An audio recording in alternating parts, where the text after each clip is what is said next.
নিশা যদি সত্যি চলে গিয়ে। চুপ! আমার দিদির কিচ্ছু হতে পারে না, বুঝতে পেরেছো? তুমি ওখানে দাঁড়িয়ে থাকো, আমি এক্ষুনি আসছি। চিৎবাসু যদি সত্যি দিদিকে ধরে ফেলে থাকে, তাহলে তো আমাকেও চেনার কথা। আমি যে উজি সেটা বললো না কেন? লুকিয়ে গেল কেন?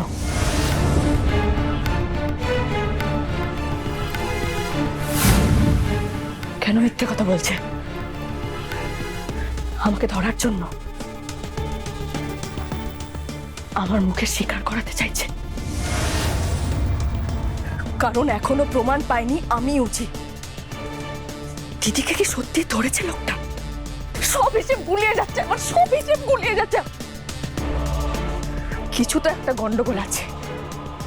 আমাকে যেভাবে হোক এক্ষুনি মর্গে গিয়ে দেখতে হবে কাকে পেয়েছে ওরা।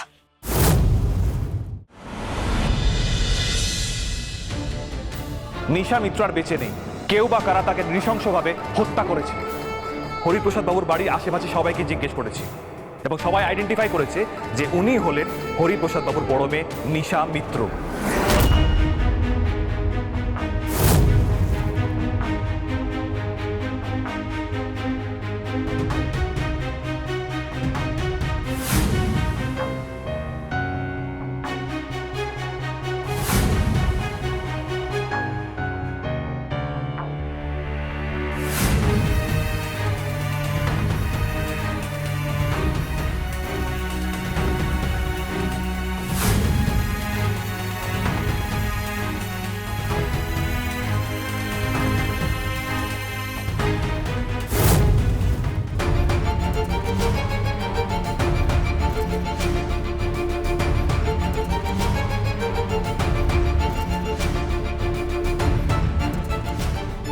হ্যালো উজি। তো তুমি পৌঁছে গেছো? হ্যাঁ পৌঁছে গেছি, কিন্তু ভেতরে কিভাবে ঢুকবো বুঝতে পারছি না রে। অনেক লোকজন আছে আর আমাকে তো এমনি এমনি ঢুকতে দেবে না। কি মিথ্যে বলে যে ম্যানেজ করবো এটা আমার মাথায় আসছে না উজি। আমার মাথাটাই যেন কাজ করছে না রে। যতবার নিশার মুখটা মনে পড়ছে না, আমার শুধু তোর কথাটা মনে পড়ছে। বলছি ভানুদা, দিদি দিদি বাড়ি থেকে বেরোনোর পর তোমাকে একবারও ফোন করেনি না? কই না তো, একবারও না। ওর ফোনটা তো বন্ধই পাচ্ছে। আমার যে কি যে হচ্ছে উজি, তোর যুক্তিটাও তো ভুল না। ওরা যদি নিশাকে পেয়েই থাকে তাহলে তোকেও তো সঙ্গে সঙ্গে অ্যারেস্ট করার কথা। তাহলে কি লাভ দিচ্ছে পুলিশ? এই একটাই আশা রে এখন উজি, ভগবানের কাছে প্রার্থনা কর। করছি করছি, আমি সেটাই করছি, সেই প্রার্থনাই করছি আমি। শোনো ভানুদা, আমাদের জানতে হবে চিৎবাসু যে খবরটা রটালো সেটা শুধুই আমাদের ফাঁদে ফেলার জন্য রটালো কিনা, নাকি সত্যি ওরা কোনো কোনো দেহ পেয়েছে যাকে নিশা ভাবছে হয়তো। শোনো, তুমি এক্ষুনি যাও, কোনোভাবে ভেতরে ঢোকার চেষ্টা করো, বুঝতে পেরেছো আমার কথা? উজি, সত্যি বলতে কি আমার ভেতরে একা যেতে কিরকম একটা ভয় লাগছে রে। না না, এটা ঠিক ধরা পড়ার ভয় না। আমি যে তোকে কি করে বোঝাবো? বুঝতে পারছি।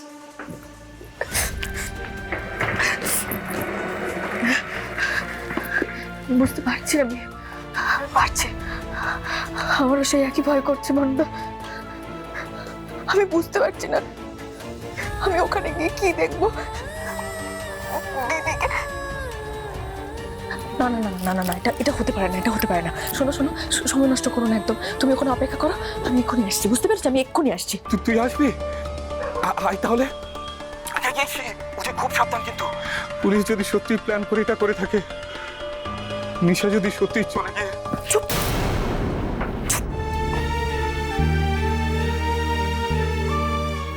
একদম চুপ! আমার দিদির কিচ্ছু হতে পারে না, বুঝতে পেরেছো? তুমি ওখানে দাঁড়িয়ে থাকো, আমি এক্ষুনি আসছি। প্রায়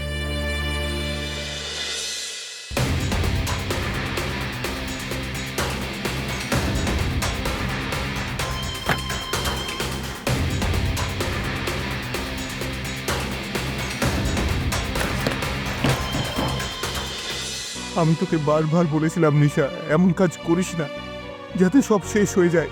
তোর সত্যি সত্যি যদি কিছু হয়ে গিয়ে থাকে, আমি একা কি করে বাঁচবো? ভাবলি না একবারও ভানুর কি হবে তোকে ছাড়া?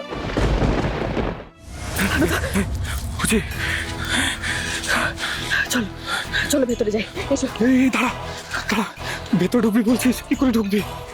খুবই ডিফিকাল্ট। ভেতরে মর্গে কোথায় বডিটা রাখা আছে সেটাও তো জানি না। আমি যেরকম বলবো তুমি সেরকম কাজ করতে থাকো, বাদ বাকিটা আমি সামলে নেবো, বুঝতে পেরেছো তুমি? কি করতে হবে বল?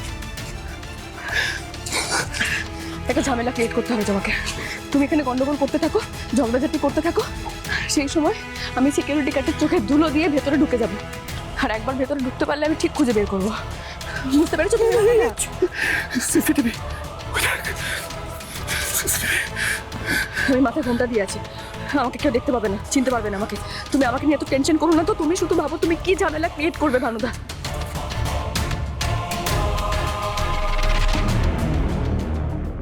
বডি কোথায়? বডি সকাল থেকে তো বসাই আছি, আর কতক্ষণ লাগবে? পোস্টমর্টম হয়নি নাকি এখনো? হ্যাঁ, বডি দিবি না কেন? কি মানে বডি দিবি কেন? পয়সা লাগবে, পয়সা রাখবি তোরা। আরে এই মাথাটা কোথায় গেল? পয়সা লাগবে, পয়সা। চল এখান থেকে, চলো। এই গায়ে হাত দিবি না। এটা কোথা থেকে এলো? এই গায়ে হাত দিবি তুই না। কে বল দেখি?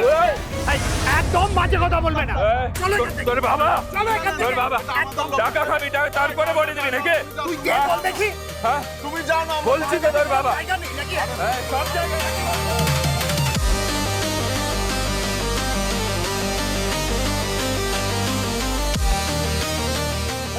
টেনশন আমাদের মাথায়। বডি এটা মর্গ, এটা মাতলামি করার জায়গা নয়। এই ভাই, তুমি তো আমাদের লোক নয়। যাও এখন, যাও, তুমি যাও, যাও যাও যাও এখান থেকে, যাও। আরে বডি দিয়ে দেবে, হ্যাঁ। বডি দিয়ে দেবে বললাম। হ্যাঁ আসে যায় ঢেউ আলাদা হয়েও, জুড়ে থাকে দুই কিনারে, ঝুমে থাকে মন। আমি না জীবনে একটা জিনিসই হতে চাই, বড় লোক, অনেক বড় লোক। আধারে তুমি বাবা, দিদি ছোট নেই আর বড় হয়েছে, তুমি গায়ে হাত তুলতে পারো না। আমিও যে বাবাকে কথা দিয়েছি তোকে কোনো খারাপ কাজ করতে দেব না, সুন্দর একটা জীবন আমি তোকে দেবই। জুড়ে থেকেও আলাদা। চুমু পুরো মায়ের হাতে, তাই না? জুড়ে থেকেও আলাদা, জোয়ার ভাটা। কেউ ঠিক কেউ ভুল, দুটা নাই দুই কুল, পারাপারে নদীর বাধা। জুড়ে থেকেও আলাদা, জোয়ার ভাটা। ওপারে বর্ষা, এপারে ঝড়, ভাঙা গড়া এত উচ্চাকাঙ্ক্ষা, এই চাই সেই চাই, এই করতে করতে শেষ করে ফেললি নিজেকে। জুড়ে স্বপ্ন দেখে চোখে